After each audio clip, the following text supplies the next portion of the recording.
Welcome to new TV Telugu. కేంద్ర మంత్రి BJP రాష్ట్ర అధ్యక్షుడు కిషన్ రెడ్డిపై ముఖ్యమంత్రి రేవంత్ రెడ్డి తీవ్ర స్థాయిలో విరుచుకుపడ్డారు. కిషన్ రెడ్డిని నమ్మే పరిస్థితి లేదని, ఆయన విశ్వసనీయతే ఒక పెద్ద ప్రశ్నార్థకమని సీఎం వ్యాఖ్యానించారు.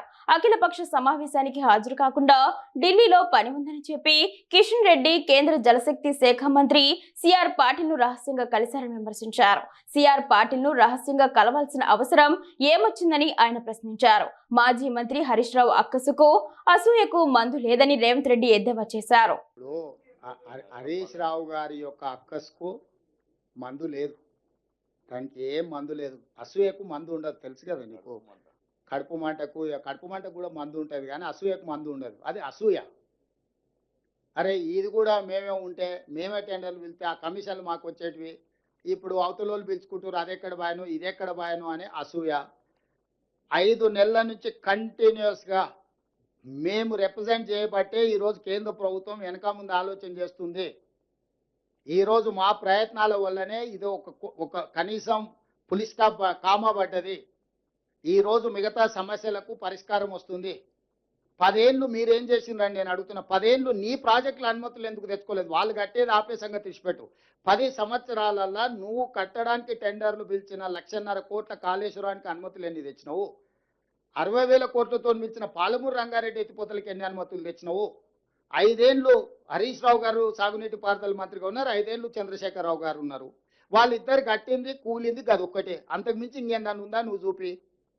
మల్లన్న సాగర్లో నుంచి నీళ్ళు ఎట్లా తీసుకుంటారు? మల్లన్న సాగర్కి ఎక్కడి నుంచి నీళ్ళు వస్తాయని అడుగుతాడు. అసలు ఆయన తెలివితేటలు అన్నీ కూడా తిప్పి నాకే చూపిస్తున్నాడు. ఈవెన్ గజ్వేల్కి ఇచ్చిన మిషన్ కాకతీయ అదేంది మిషన్ భగీరథలు ఇచ్చిన నీళ్లు కూడా శ్రీపాద ఎల్లంపల్లి నుంచి హైదరాబాద్కి మేము నీళ్లు తెస్తే మధ్యలో బొక్క కొట్టి ఆ నీళ్లు తీసుకొని పోయి గజ్వేల్కు తాగానికే నీళ్ళు ఇచ్చింది. ఈ రోజుకి అదే పైప్ లైన్ ఉంది, అది తీసుకుపోయి చూపిస్తాపా. మోడీని కూడా మోసం చేసింది, తీసుకొచ్చి మిషన్ భగీరథలో భాగంగా నీళ్లు ఇస్తున్నామని. ఎక్కడివా నీళ్లు? గోదావరి జలాలు 2011లో మొదలుపెట్టిన గోదావరి జలాలు 2015లో పూర్తయిన తర్వాత ఆ గోదావరి జలాల నుంచి పైప్ లైన్కు మధ్యలో పొక్క కొట్టి తీసుకొని పోయి గజ్వేల్కు తాగానికే నీళ్ళు ఇచ్చిండు.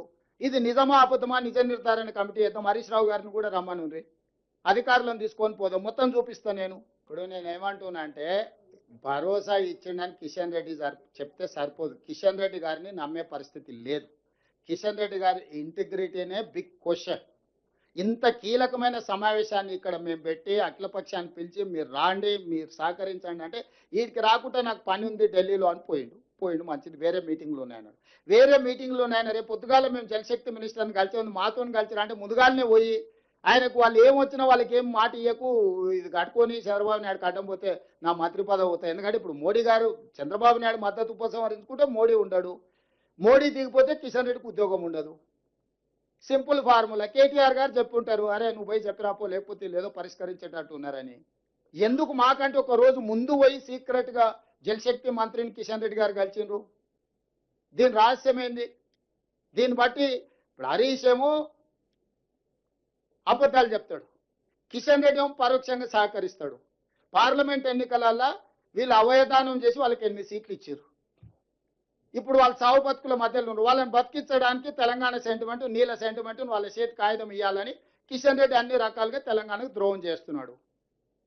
ఇప్పుడు వీళ్ళు అవయదానం లేకపోతే వాళ్ళు 8 సీట్లు ఎన్నికలు వస్తాయి. ఆ అవధానం చేసి వాళ్ళని బతికించినందుకు ఆయన తిరిగి రుణం చెల్లించుకోవాలని ఈ నీళ్ళ సెంటిమెంట్ను రగల్చి వాళ్ళని బతికించాలనే ప్రయత్నం చేస్తుండు.